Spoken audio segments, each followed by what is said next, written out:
Hello, hello, hello. This is our very special New Year's episode. I'm going to go over my favorite lessons from 2024, what I'm planning for next year, and I'm going to give you the process of how I do this, what I do this with my clients alongside them.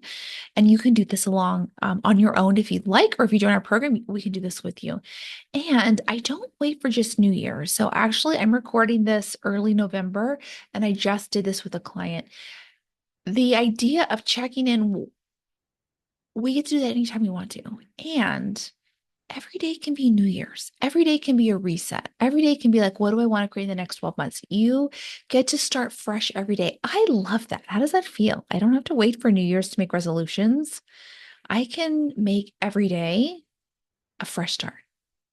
So do it anytime you want to. You may want to do this a couple times a year, maybe once a quarter, or whenever you feel called to. You definitely don't have to wait for the end of the year. How I walk my clients through this is we go to what went really well this year that we want to celebrate. What are the lessons learned? What do we want to celebrate? What do we want to be grateful for? And I create this as their success formula, their success prescription. So what this means is we look to see what worked really well and we capture and crystallize all of that and we just take it with us into the new year. So many times what the human brain does is it has this massive breakthrough and then it completely forgets what happened. And then we have to build the wheel from scratch. Not at all. We can just keep up leveling our lives, and coaching is such a great example of you don't just do coaching one round and you're like, my life is perfect. Bye. It's like it gets better and better and better. That's why we have a lifetime program, because it just gets better and better and better. There's a concept called everything that's on the planet, everything you've created in your life has been invented twice, once in your head and then once in reality. So you didn't just become a doctor, you decided, I want to go to med school, and then I'm going to go to residency, and then I'm going to go to fellowship, and then I'm going to create a job. So you decided once in your mind, and then it happened in reality. So there's a lot of intentionality around spending some time on what worked well and what do I want to do next year. Create it in your head first, and it'll help guarantee how it becomes reality. Now, after I share my lessons, I'm going to share you the process of how to put this all together in terms of making a blueprint for a beautiful 2025. So you'll want to stay tuned for the end for that. But let's go ahead and get started. My favorite lessons in 2024. Before I say that, I want to say that what we celebrate integrates. So taking time out wherever it is in your year, or however many times you want to do this, you want to do this as often as possible, just sitting down. What did I do really well this year? Celebrate you, be proud of you. It'll feel amazing and it will be the catalyst to create so much more in the next year. Your brain's like, oh, she really likes it when we get six-figure raises. She really likes it when we cut back to part-time hours and keep our full-time schedule, or I mean, a full-time salary. We want to do more of this. We want to find ways to make her work life even less stressful and have her being compensated even more. Well, we celebrate integrate. So we have to take time to celebrate it.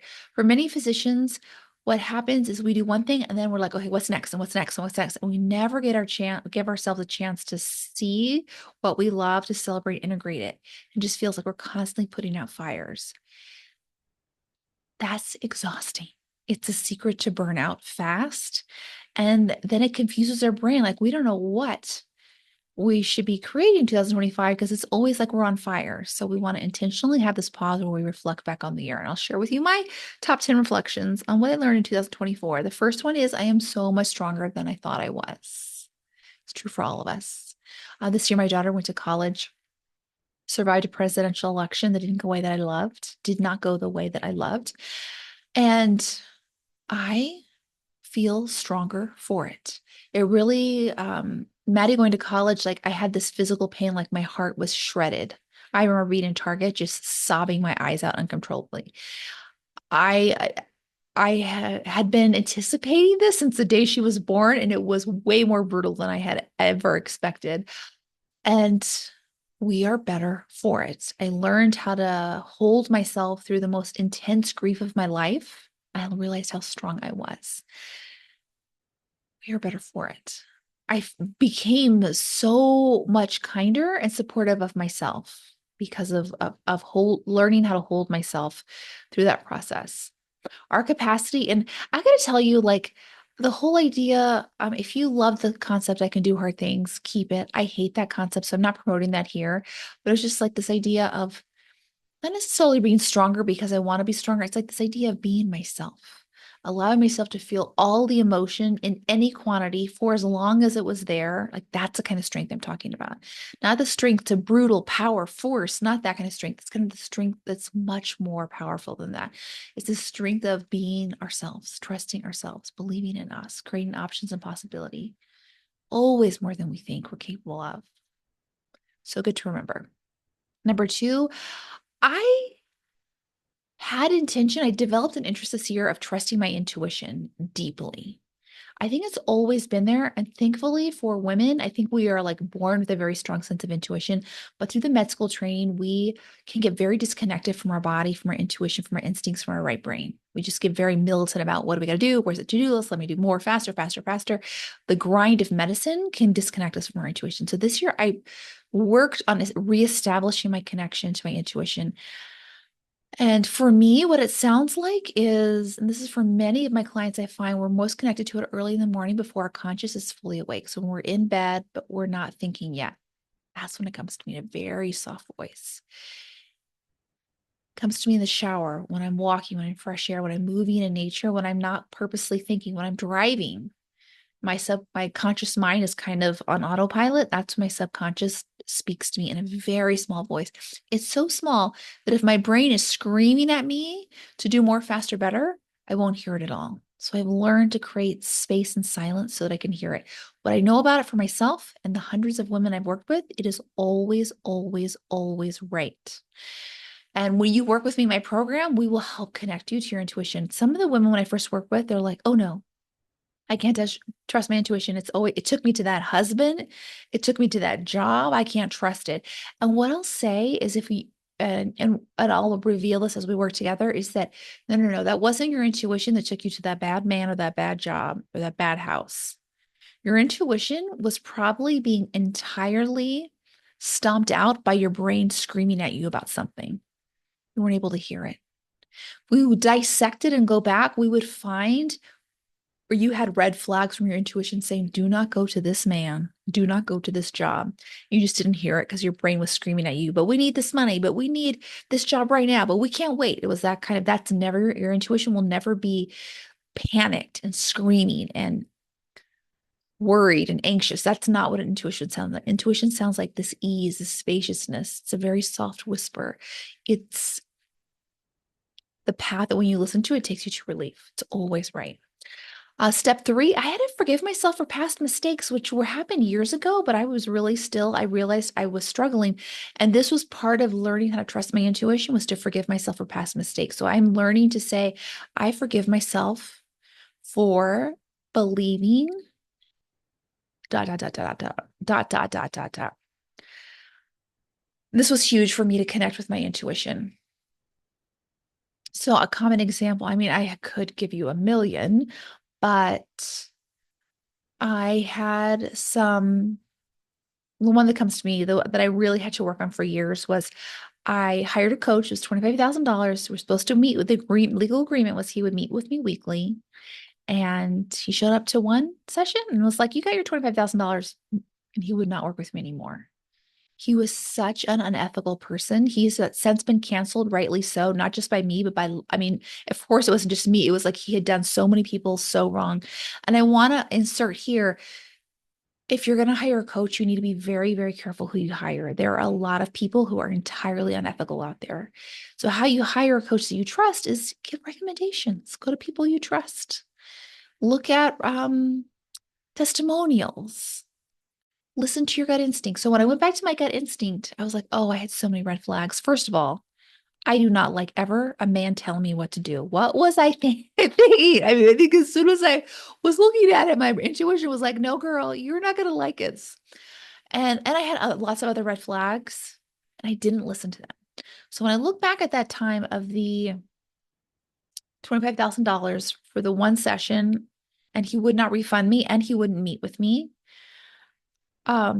I look back at it as that cost me $25,000 to learn to listen to my intuition. That was a very cheap mistake. That mistake has changed my whole life because now I listen to my intuition. I'm in no rush. If my intuition says no, I shut it down. So I was just about to hire another. I've hired lots of coaches over my lifetime. And I looked down, we were supposed to meet at 5 o'clock. I looked down and I got this message. You've canceled the Zoom meeting with this person. It looked like I canceled the meeting with a coach. I was like, ooh, that's weird. I was like, you know what? This is, I think, the universe, my intuition telling me this coach is not for me. So she's like, we can meet tomorrow. Don't worry, don't worry. I was like, no, I think I'm just going to say this is a no. This was a red flag for me. Uh, no, no, thank you, and no, thank you. So I've really learned to listen to my intuition. It's always steered me right. It feels so good in connecting.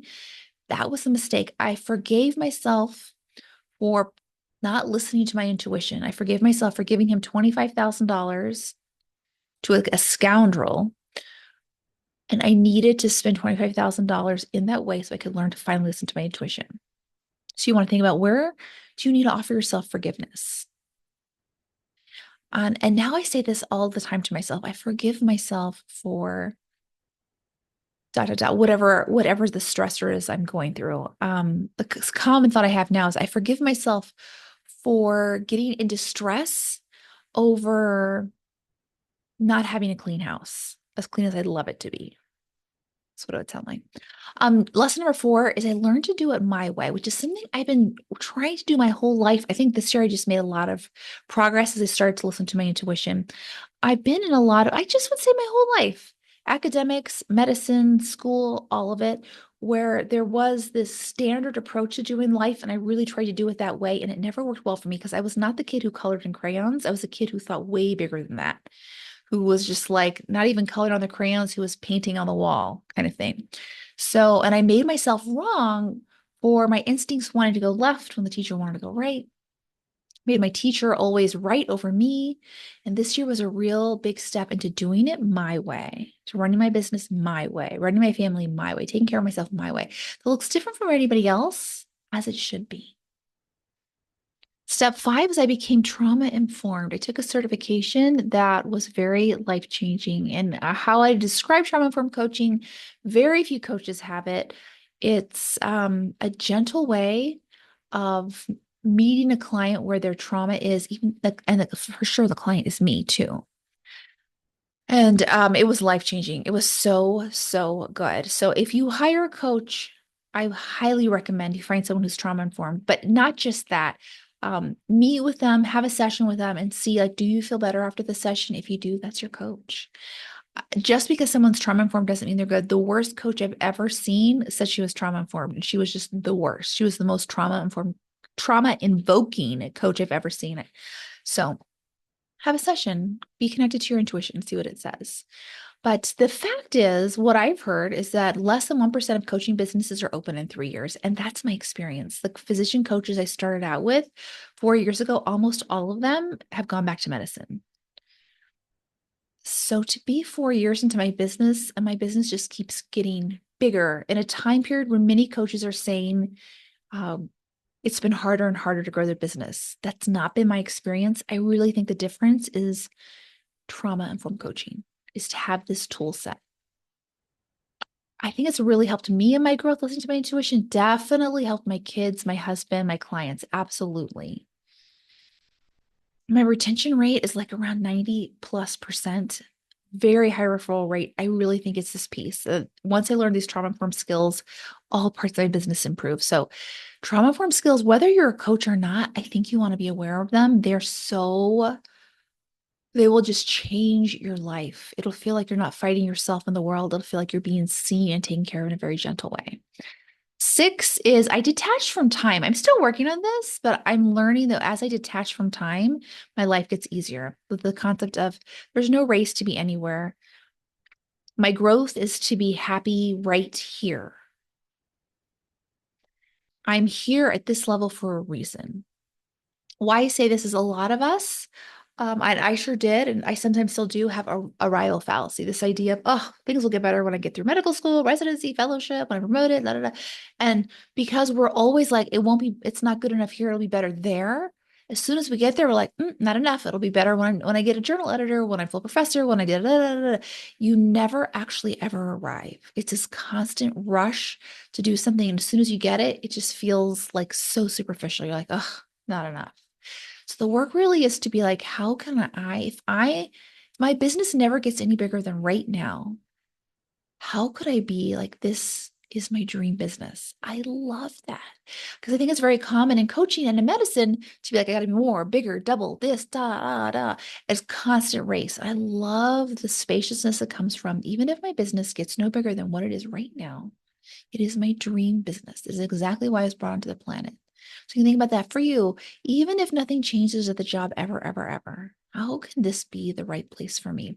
It doesn't mean we settle there, but if you start from a place, this is my dream situation, and I'm going to make it's so much easier to make it better. When you find peace and ease here, the time and energy it takes to make it better, it just happens on its own. 7, there's no competition.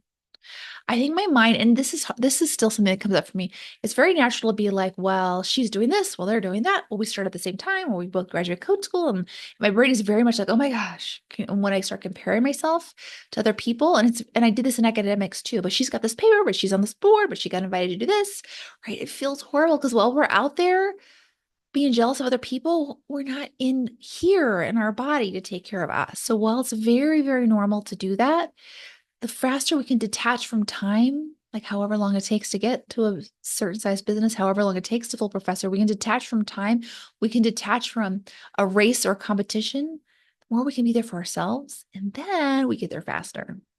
But there's this element of how could I, as I've let go of the competition and the time attachment, was how could I make this fun?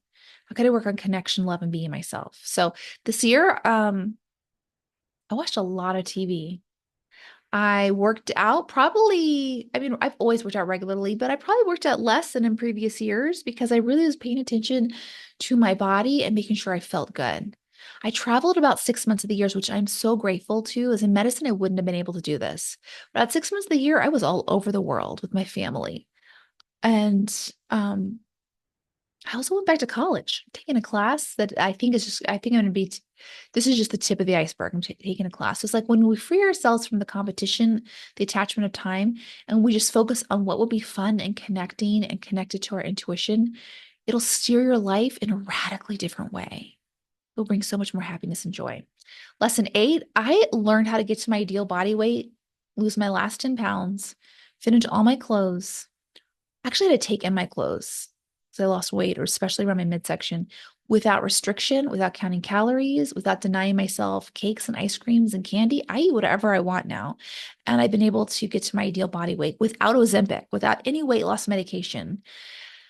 That's profound. I mean, I think weight, since I went to med school, weight's always been an issue for me, like 20 years. And not a big issue, but like 5, 10, 15, 20 pounds. And losing it has always, because weight's never been an issue for me until med school, I didn't have a lot of tools of how do I take care of myself. I did a lot of emotional eating and eating carbs and sugar, and I learned, hired a health coach, finally lost the last 10 pounds. And what's so fascinating is I told myself for years, oh, I can do it, but it's only a couple pounds. I should be able to do this on my own. Me as a coach was like, I should be able to do it. Clearly I wasn't, because it'd been years that I was just slowly gaining weight. I was like, oh my gosh, of course. I hire a coach who's going to help me do this. So if you're out there being like, I should be able to do it, listen to one more podcast, read one more beak, read one more book, listen to one more podcast, go to one more class, one more webinar. Okay, you can, but you deserve your results now. Hire a coach, get your results fast. So I'm going to share my process because I had never heard about it before, and I've adapted it for me, and it was life changing. It took away my sugar cravings, took away, I just saw the weight reduce without any effort. So I put together a behind the scenes training that's going to be a bonus for people who join Next Level Freedom in at our next opening, and I'll be sharing it around the start of the new year. So I'll share everything with you. But it feels amazing. 9, I identify travel as my love language. So from April to October, we just got back. I mean, we were all over the place. In April, went to Yosemite. In May, Glacier National Park. If you haven't seen our national parks, by the way, please go see them. They're absolutely stunning. Glacier might be my favorite. It was just so incredible. June, I spent a month in Scotland and Ireland. July, I went to Portland. In August, we did a week at home. We were going to go around Colorado and we decided we just wanted a week at home to watch TV. It was fantastic. September. So I and in August too, my kids and my husband went to go see the in-laws. So I took a week just with myself. And I'm telling you, please hear me. If you are a physician mom, make a week of the year where you're just at the house by yourself. It is so nourishing. You have nowhere to go, nowhere to be. You get to come and go as you please. There were days where I just didn't do dishes at all. I didn't care. You get to watch the TV you want to watch. You can not do your makeup. You can be like just skip showers. I mean, you can just do all the things. It was incredible. You can clean the kitchen and it will stay clean because you're the only one there. It was amazing. September, my daughter was in New York Fashion Week. We moved Maddie to college. In October, we went to Mexico City and Cancun. And it was the most amazing trip. Amazingly, this kind of fits into everything I'm teaching you. I had paid for 2 retreats in October to go to learn some coaching tools. It's the tune of like $5,000, and I didn't go to either one of them.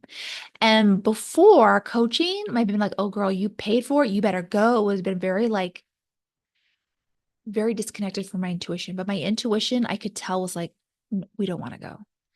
How do I know? Because I didn't pack. I was like, it was like the day before and I still wasn't packed and I had no inclination. And I was like, when I listened to my body was like, let's just stay home.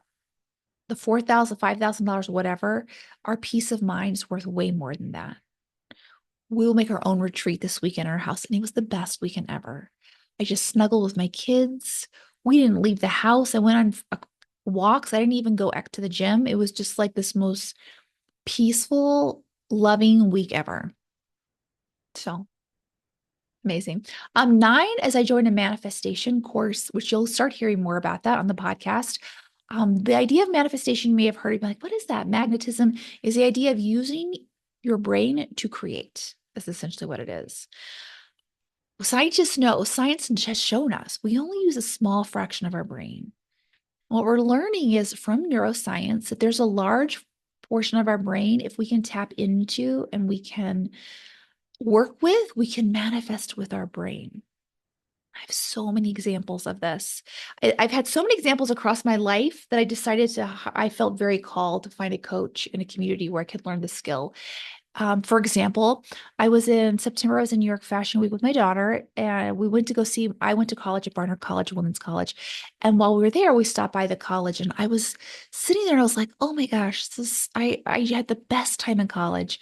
And I have talked about since I left college, my favorite class ever has been women in film. I loved looking at cinema through an academic standpoint and then talking about it and having high level discussions about it.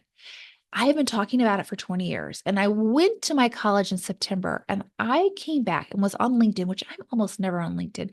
And I saw a post that was my college, Barnard College, was offering a class for alumni on, you want to hear? New York City and film, where our assignments are we watch movies and we come together to talk about them. And I have never found that post again. I don't know if they took the post down, but I went searching for the post. I could not find it. I had screenshotted it, thank goodness. And I'd saved the URL, so I was able to sign up for it. But it's like things like that. The idea is we create it in our mind first, and then the universe can pull it together and it knows how to direct. When we're very specific about what we want, the universe knows how to direct the resources to us. And I've done this my entire life. Another thing that happened more recently is I was thinking about welcoming more clients into my world. And I mean, there have been days where 4 people were in my inbox when I wasn't even open. So lots of examples of how manifesting can be another tool set and how to create the life that is just beyond your wildest dreams. Of course, in our program, we teach the only physician mom specific decision and negotiation process. So we're not just like thinking and making vision boards. We are actively making decisions and negotiating, but why not tap into all resources that are available for you? So you'll be hearing more about this. My last lesson was this I'm definitely in the middle of. I'm so proud of me for making really tough decisions in my businesses for me, for me. But I also know when I make them for me, they're going to help my clients in my business. I am a person, my philosophy is for all of us. I teach experiment. Experiment is how we make our life better. But we have to be willing to let go of the things that don't work and be willing to try things that we think might work better. It's hard for me to say no to things that other people love that I don't love. For example, I had a small group program, which the people who came to it, loved it. Big love. I didn't love it. And it didn't make any fiscal sense. It was very expensive for me to run. And there was just no way I could stay in business and keep this room open. So I decided to retire it mainly because I didn't love it. Not that I didn't love the people in it. I just didn't love this. This thing was taken away from creating in my large group lifetime program. It was taken away from a lot of other projects that I wanted to do. And so saying no to it felt like like my intuition was all on board. It made logical sense to me, but it was hard because I knew that the people in it really loved it. And so I'm learning how to separate out what I want, good business decisions, from what my clients want. And also, I love my clients through it. Like they want to be in my world. They're having so much fun. They want more and more and more. This is not a bad thing. It's a sign of great coaching.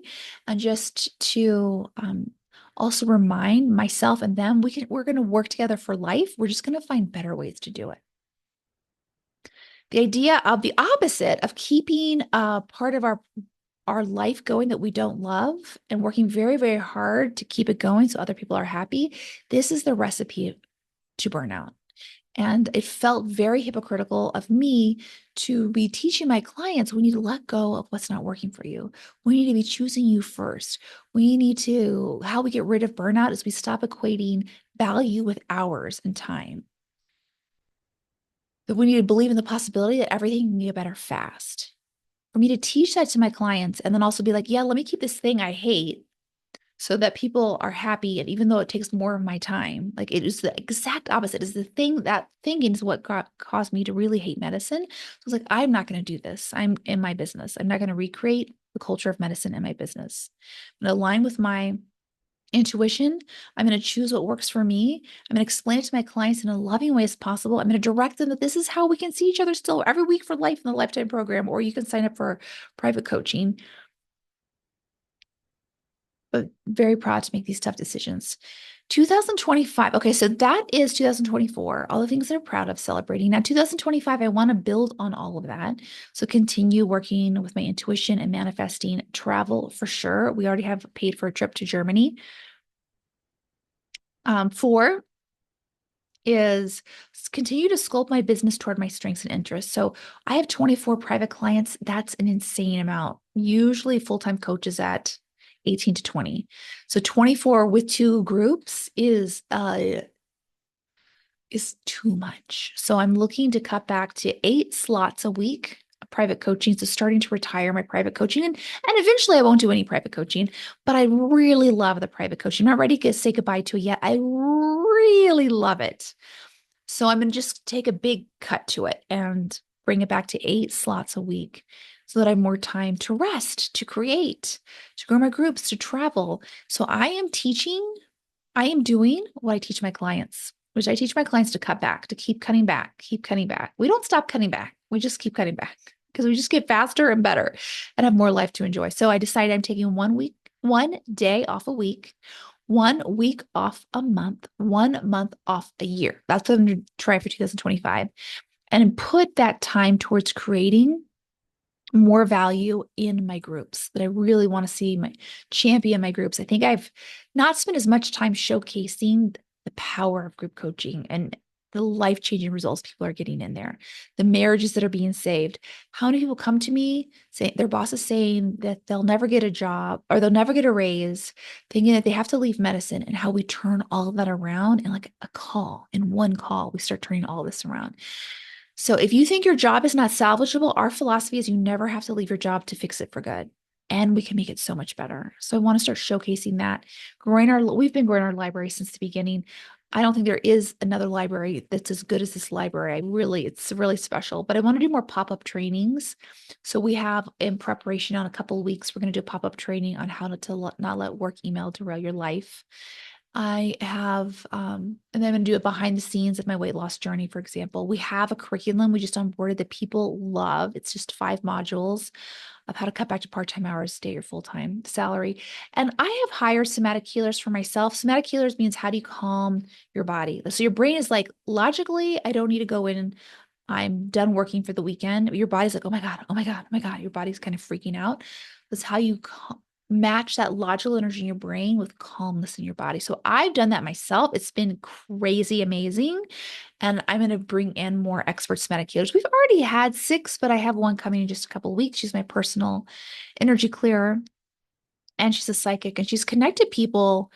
I mean, I have recommended her for many of my clients. Her name's Emily Robinson, if you want to check her out.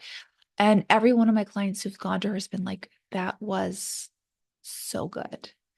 She knew things that nobody else could have possibly known. She connected me with my mother who passed. She was able to help kind of move me past this energetic block. So I'm going to bring in more of those somatic type healers. All right, 5, I want to maintain what I've done for my body this year and also get stronger. I've started weight training, I think in August, and I want to continue being dedicated to that. I want to get physically stronger in my bones and my muscles, which I'll talk to you about my behind the scenes journey, my weight loss journey. 6 is I want always, I am a lifelong learner, as are you. If you're a physician, you are really good at learning. You have such an open, growth oriented mindset. So keep up leveling my coaching skills and education. That involves taking the manifestation course. I'm also doing some embodied practices and some work with therapists. 7 is I want to follow my academic pursuits outside of coaching and medicine. So Barnard, I'm taking the New York and film class. I want to continue finding more. So I've thought about looking for maybe becoming, I'm not really called to being a somatic healer, like a shaman or an equivalent like that. But I am very interested in spiritual psychology, which is really connected to manifestation. So I might look into taking more college classes. Maybe not for a degree necessarily, because I don't think I need to I'm not really interested in oral exams and essays, but I think you could get the benefit from just studying it. 8, nourishing my familial relationships. 9, I want to do an intention on friendships. I think it's really easy at this stage in life to get so busy with your practice that you forget about friendships. And so I want to intentionally grow those. 10 is I want to have a better relationship with money. It's not something I've looked at. I've had so much trauma around money. And growing up very poor, I think we all inherit beliefs, money from our parents and from our ancestors and generational money trauma, and I don't want to hand off those traumas to my children. And so I am on purpose doing the really uncomfortable work around money. A belief I've had, maybe you'll resonate this. If you have been poor in your whole life, you probably will hear this, or, as a child, is I had this thought, it's bad for me to make more money because it's just unfair for the world. Like I had this idea that if I make more, someone will make less. And that was definitely an ancient belief that I inherited. So it made it so hard for me and it just brought up a lot of money issues for me anytime there was an unexpected bill or unexpected whatever surprise with money. And what I've come to learn is that this is what I teach in my program is money in the hands of good people makes the world safer.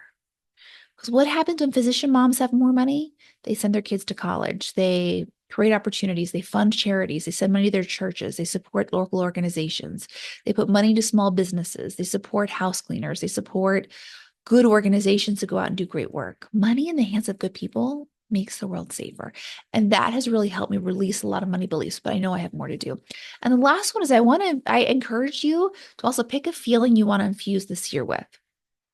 Some people say, what is the word of the year? Last year was trust. This year is gratitude. I want to infuse the feeling of gratitude into this year. And what I've learned that's so beautiful is not just gratitude for what I have, but also gratitude in advance for what's coming. I think that's a missing step a lot of us forget about. To be grateful in advance for what's coming helps it come to you. So infusing gratitude, what that means is I practice the feeling, I bring on the feeling of gratitude as many times as possible through the day. So it's not just New Year's Eve. It's like maybe 10 times a day. Something I'm doing is subscribe to the I Am app, I space AM, 2 words, I Am app, where it sends you mantras and positive affirmations. And it's really beautiful. It's really helped me. So when I sit down and do that, I practice gratitude. I bought these crystals. I've always liked crystals or stones that have healing properties. This one I got on a set of Amazon. It's a set of 7 crystals for anxiety and stress. It's like $30. Um, I always have a stone. I feel like this tactile experience, like I get to put my worries on the stone. I get to connect to the emotion of gratitude from the stone. It feels very real to me. So that helps me practice gratitude. It's just several times a day. I hold on to the stone when I'm watching TV, when I'm getting nervous, and it helps me drop into gratitude. So that's the feeling I'm practicing, infusing the whole year with. All right. So how do you put this all together? I said I'm going to give you some examples of how you can just really make this come alive. First of all, if you go through this reflection process, revisit the past year, go ahead and decide and celebrate everything that went well, and also decide on purpose what you want to create in 2025 and what feeling you want to infuse it. So helpful. That's a big part of this. Also, especially if you're a pathologist, you're a visual learner, what can help you is doing a living vision, or what people might call a vision board. I did it digitally. Did my first one last night. And what it involves, I went into Canva. Canva is an app where it has lots of images and videos and graphics. It's a really fun app. And but you could do it with PowerPoint and just go through the internet and pick out images you love. So if you want to have an abstract at USCAP or a course at USCAP, for example, go to USCAP, download their image and pop it on PowerPoint, and that's part of your vision board. So I went through all these things in 2025 that I just read to you, my 10 things I want to create in 2025. And I created a vision board, or a living vision. I got all these images together, sprinkled a few words in. Maybe I'll figure out a way to share it with you. And one of the images, I made a movie of a woman with her hair flowing. And then I added my favorite, like, peaceful, gratitude-based song to it. It's called Coastline, if you want to hear it. And it's so real to me. It feels like I'm in it. And as soon as your brain, remember, we create things twice, once in our mind and then in reality. Once our brain starts, and our brain doesn't know the difference between what we tell it it's true and what's true. So if you can put this reflection, this deciding ahead of time what you want to make in 2025 with a vision, infuse it with that feeling of gratitude or whatever you pick, and then come back to it and see this vision, be in the vision, be in the feeling as many times as possible. This is what manifestation involves. Whether you believe in it or not, whatever, it's going to feel really good. And that's reason enough to do it. I so happen to believe that it also, what we think becomes a thing in the world. Our thoughts become things. Our thoughts become reality. So the more we're able to practice, this is what I want, and this is a feeling of gratitude I'm bringing to it, and we are in this living vision, the more we're able to create that to come with us. I also save the image on my phone, so I'm able to go back to it multiple times a day and just sit in it, which is just fantastic. Manifestation also, of course, is not just looking and thinking about pretty images. It's also like, what action do I need to take to get closer to making this reality? So manifestation, what a lot of people think is, oh, if I think about it and like hold my hands in a yoga position, the universe will bring it to you. Not at all. You have to get busy. So you want to tell the universe what you want with this vision board, this very intricate, very specific idea of what you want. And then you need and why that's useful is the universe then knows what to give you. If you are not sure what you want, how can the universe know what you want? And so many people I meet in medicine, like, they're so disconnected. They have no idea what they want. And so that's a great reason of joining our program, is we figure out what you want. You just ask yourself, what would be amazing if? And the more specific you get, the more the universe knows, okay, this is what I want to send to you. This is what she needs. This is what she's wanting. But we also need to pair that with aligned action. That is action that will get us closer to that result. The last piece that I would just say for every single podcast episode is the missing piece is always going to be getting coached. Get coached, get supported on all of it. Have someone who can listen to your worries and help you come up with this reflections, the decisions for 2025, the plans to get them, do the vision board with you. We do this all in my program. So it's nothing you have to do on your own. You don't have to be lost. You don't have to have like, one more thing to do. We do it together as a spiritual practice of how do we make your day job your dream job? How do we make your life feel exceptional? If this resonated with you, I want you to invite you to join our email list. It will give you the podcast and the video on YouTube will go directly to your inbox every week. It's so convenient. You'll also be the first to know of any specials, trainings, freebies, pop-up trainings. Our doors to Next Level Freedom only open a couple of days for the entire year. It's just a couple of days. So if you're on the email list, you'll be first to hear about it. You can sign up right now by going to the link below. It's also yourpathandfocus.com/email, but go below because sometimes that link is a little bit faulty unless you type in the whole HTTPS. I will see you next time. Happy manifesting.